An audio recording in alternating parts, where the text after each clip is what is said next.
Hi, everyone. Welcome to Boundary Management in College. I'm Andy Swartz, a career advisor in career planning and development under the Cox Compass Center. And I'm going to spend about 10-15 minutes with you talking about healthy boundaries in college. So, to get started, I'm going to share my screen so you can see the PowerPoint. And most of the presentation will be on the PowerPoints. This way you can read as well as hear what I am saying. So to go ahead and get started, just want to think through what it means to be in college compared to being home, wherever home was before college. I know some of you might already be seniors, juniors, so you've been out of your home for a little while. But just think through all the changes that you're having to constantly make because of that, and that you're still making, even a new year. Even if you are a senior, my guess is you've lived several different places throughout your time at Drury. So just think through how that environment has changed and caused you to make changes in response to that. The reality is that we spend 4 or 5 years in college trying to figure out and establish boundaries in all areas of our lives. You're constantly asking the question, who am I? What do my relationships entail?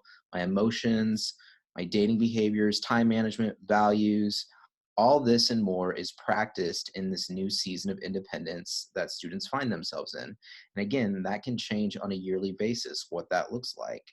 But you're used to having structures at home, wherever home's from. And now that you're here, it's a whole new set of boundaries, new time commitments, new responsibilities, new opportunities. And you're trying to figure out what you should do, what you shouldn't. Um, and see if what you're choosing to do is worth it, if it's valued. And if it is valued, if it is something that you want, how do you protect that? So we're gonna shoot into the next slide. What are boundaries? So spend a couple seconds thinking about a definition of boundaries. How do you define boundaries in your life? What is a definition of boundaries that you've probably unconsciously adhered to when it comes to your relationships or how you manage time or the choices you make? What does that look like? A definition that I really love is by Dr. Henry Cloud and Dr. John Townsend, and that's boundaries help define what is me or what I am responsible for, and what is not me or what I am not responsible for. It really leans into this idea of ownership and responsibility. And I love it because I feel like it helps draw a line between what is you and what is not you. In the physical world, boundaries are pretty easy to see, right? You have your own lawns in your houses, or even in your room, wherever you're living. If you're living with a roommate, there's probably an invisible line somewhere that you both know, like what's your stuff and what's their stuff. And so just think through what that looks like in the physical world. Sometimes having a visual helps when it comes to some of these ideas. They really all mean the same thing. Whatever your boundary is that you've pictured, this is where my property begins, and where your property, whoever another person is, ends. Non-owners are not responsible for their property. In the inner world, boundaries are just as real, but they're obviously harder to see. And so, really, we're going to be talking about how do you recognize your intangible boundaries and what are your boundaries protecting. So, to get started, here's a quote by Dr. Henry Cloud. When you build a fence around your yard, you do not build it to figure out the boundaries of your neighbor's yard so you can dictate to them how they are to behave. You build it around your own yard so that you can maintain control of what happens to your own property. And again, it's this theme of responsibility and ownership when it comes to boundaries. That's really what boundaries are. It's less about a line or a wall and more about ownership, and you being able to better understand what areas of your life that you need to own and you need to control and that you're responsible for, not someone else, but what you're responsible for.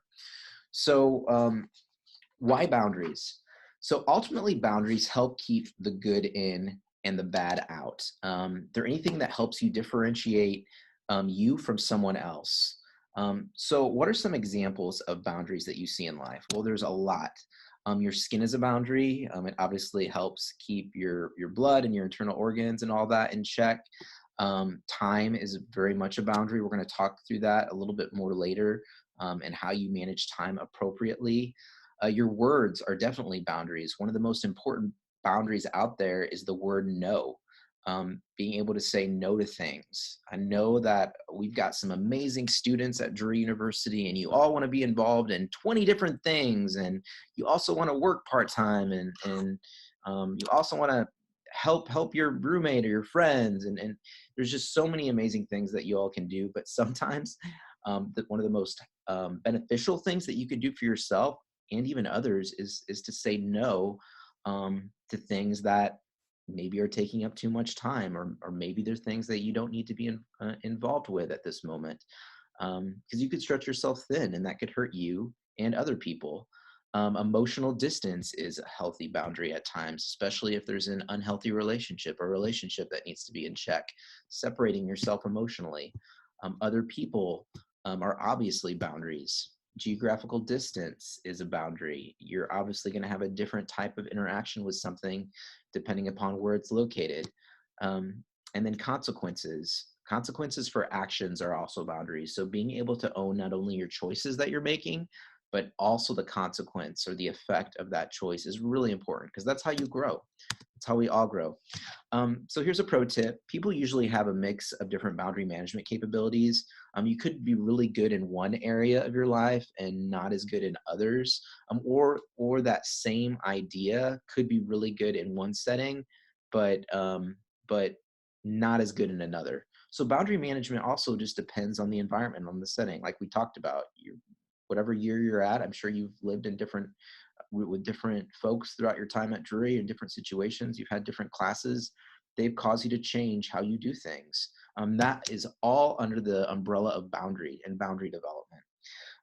A good thing to note right now is that when we talk about boundaries, we're not talking about walls. We're not talking about a solid object, whether that's a tangible or an intangible object that you can't see. Boundaries are very much something that should be permeable. They're not fixed. They're something that allows information, ideas, feelings, all that in and out. So it's more like a fence with a gate, as opposed to a high wall. It must be permeable enough to allow the passing, and strong enough to keep danger out. So think through some of your own boundaries in your life that you've established, things that are healthy, that you can use as kind of as a footstool or as an idea to kind of build other boundaries in your life. What does that look like? So, what falls within our boundaries? What are we responsible for? So, these are all good things. We're responsible for our feelings, our talents, our attitudes, beliefs, our behaviors for certain, our desires, our choices, our finances, our limits. We talked about that earlier, not being overcommitted. Um, Ultimately, these are all things that are valuable. So think through, like, what you love. What are things in your life, relationships, people? Maybe it's activities. Maybe it's something you're really good at.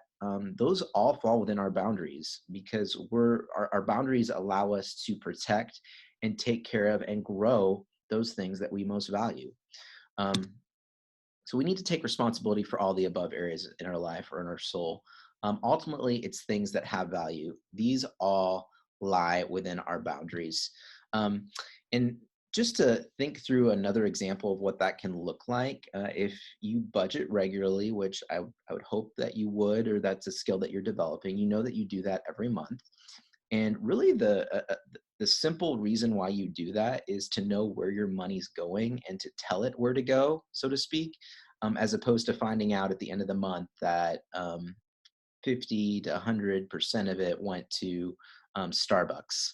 I'm guessing you're not that addicted to Starbucks, but it's that idea of knowing where your money's going, and not just finding out at the end of the month. And time, in particular, that's something that we value. That's within our boundaries. That's the idea of time management, which is what we're going to talk about in a little bit. Knowing how you spend your time, not living your day to day and then wondering, where all that time went because you meant to study more for a test, or there was that friendship or relationship that you really wanted to invest in, or there was that activity that you really wanted to do and your time just got away from you. So that's the purpose of budgeting your time and planning that out. And so we're going to talk through that a little bit, particularly how it relates to your academic success. So I'm going to go back and share the screen here in a second. And then we're going to hop to a time grid exercise. So this is available in your Moodle documents. The time management grid exercise is a great way to organize your schedule so that you can take control of your time as opposed to your commitments taking control of you. So there's really 5 steps, and I'd encourage you to pause the video at some point during this so you can spend about 5 minutes on it at least. But the first thing to do is to fill out your class schedule on the grid. You should be able to do that online. You don't need to print it off. You don't have to be specific with your class details unless you're the type of person that likes to be detailed in activities like this. And then go ahead and fill out your work schedule after that. The third step is to fill out just other activities and commitments that you have, certain organizations that maybe you're a part of, or church commitments, volunteer, other activities that fall outside of your class and work. And then make sure that you're filling in just the details in the day to day as far as your necessities.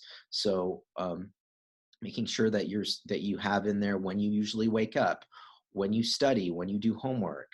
And then lastly, fill in the personal time that you utilize. And this is one of the more important points for this activity to help you think through how much you spend your time and on what activities. So this includes time spent on Netflix, social media, reading, time with friends, relaxing.